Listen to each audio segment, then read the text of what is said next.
Okay. Psalm 15. Uh, let's just start where we left off. Verse 3 says, These are the kinds of people who can live on God's holy hill, who can dwell in his house. Verse 3, their tongue utters no slander, who does no wrong to a neighbor, and cast no slur on others. Last time, I talked about whose tongue utters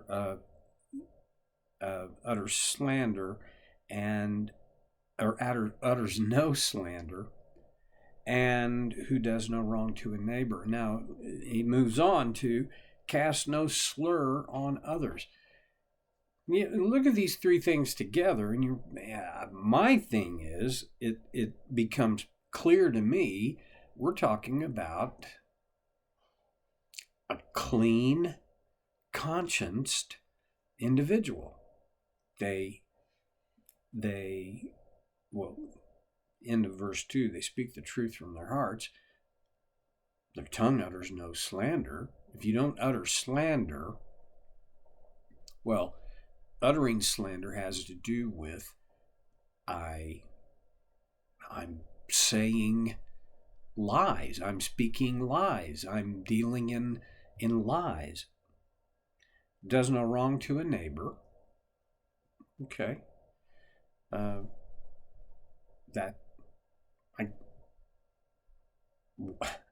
talked about how we don't live in a very neighborly kind of culture today. So quite different than in the day that David wrote Psalm 15.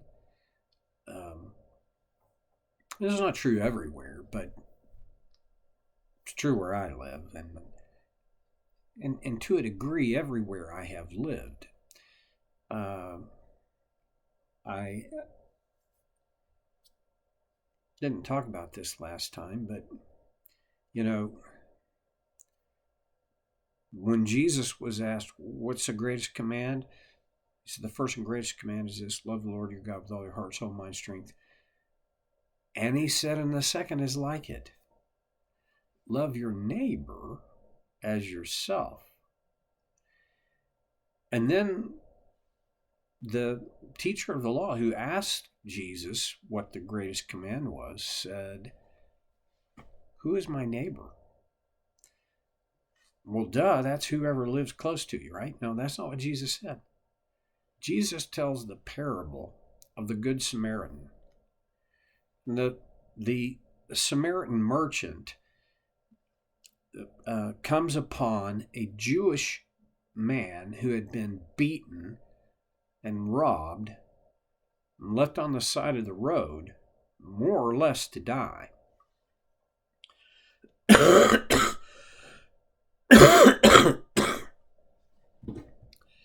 He talks about in this parable that how the Samaritan, and by the way, on a normal basis, Samaritans didn't care for Jews, and Jews really didn't care for Samaritans. It was ethnic and somewhat racial, but there was a discernible divide. The Samaritan merchant crosses that divide, and he personally cares for tending to the wounds of the man as quickly as he can, and takes him to an inn where he pays the innkeeper to provide for this man's needs. What's that got to do with my neighbor? Well, in my opinion, my neighbor, it's not geographical. My neighbor could be not in my ethnic group, not in my socioeconomic group, not in my religious group, not even in my neighborhood. When I come upon someone in need,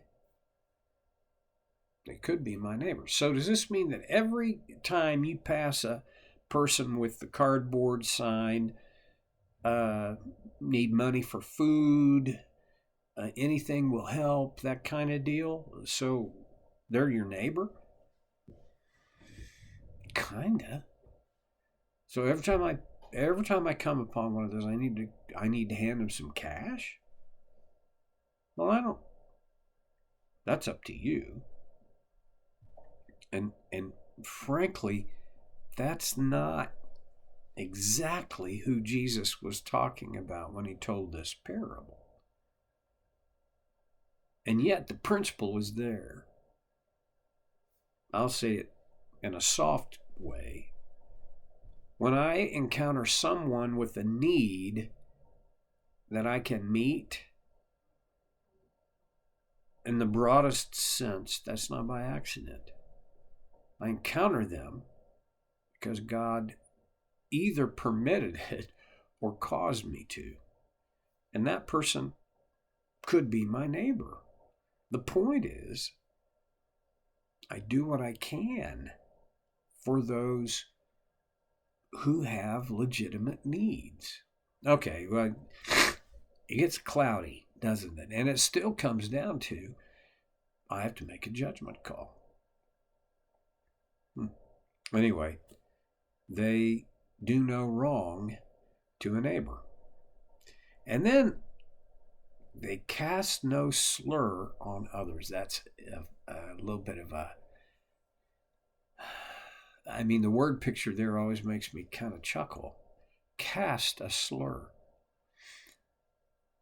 I'm not very hip, but I come across a phrase that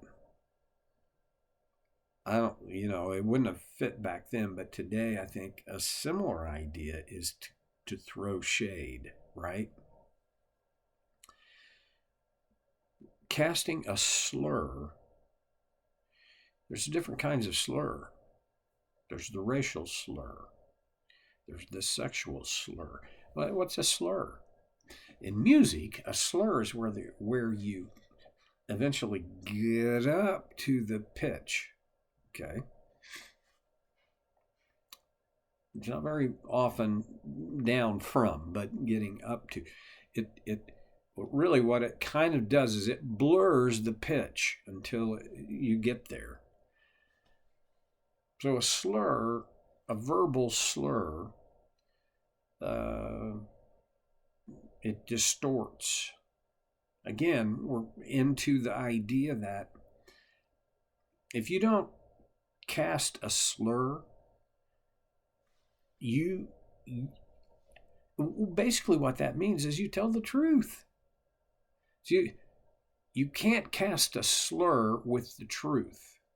You can only cast a slur by somehow indicating at least some doubt about what may or may not be true. Doesn't cast a slur. One of the places that I won't even say often, but I sometimes encounter slurs is in the category of gossip. You can make some pretty funny things out of gossip, right? I mean, you can. If I was at my 100%, I could do a pretty funny job of imitating gossip. I'm not at 100%, so I'm not even going to try. But my point is, we all know about gossip. I'd like to meet the person who has never, ever participated in gossip, because I would be in awe of them. Most of us, I think, are at a point in our lives where we're making effort to not gossip. And there may be, like I said, there may be that person out there who just doesn't. You eventually, we're all probably going to encounter gossip. There's a difference between encountering it and participating. But let's think about, what is gossip?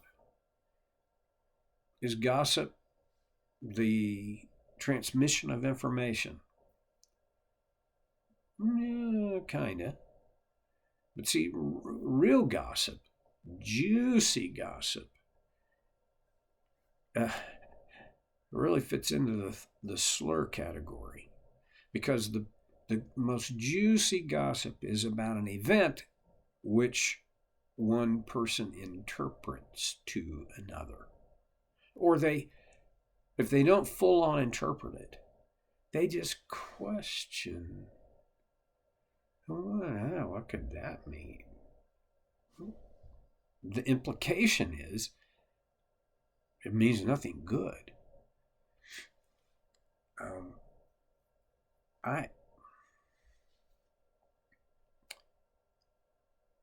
could get on a high hobby horse here, and there's no good reason for it, but so much of what we encounter in our social media is nothing but a technology-assisted digital slur. Politically, socially, racially even. So how do you stop the gossip train? Well, first of all, you can't stop the whole train, but you can keep it from,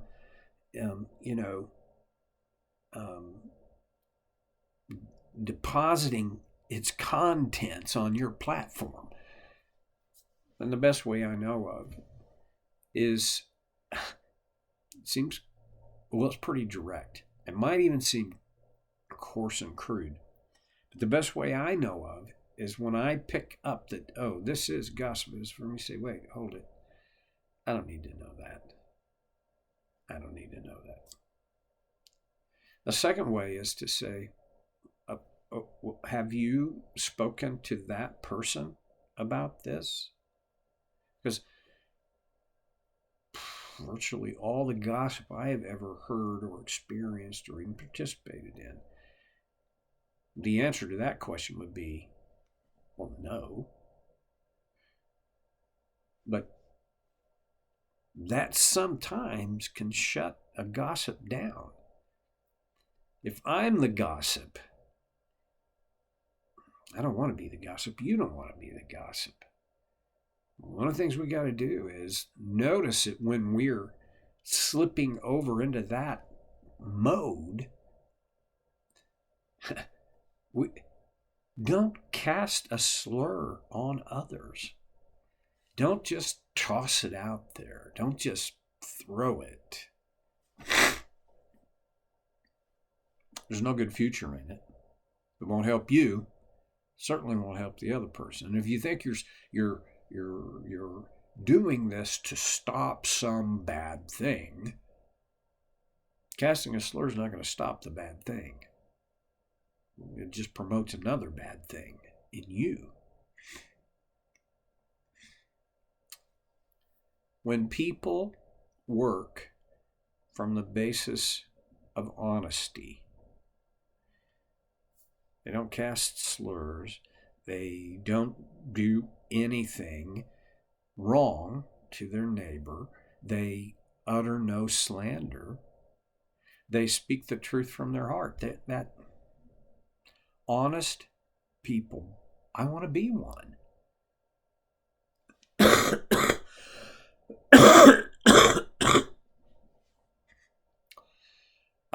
I rarely will be honest accidentally. I am honest out of intention. And so are you. So my challenge today is be intentionally honest today. Well, my throat and voice are giving out, and my time's up. So I'm going to close for today. I'll see you next time on So Care with Stevie Boy.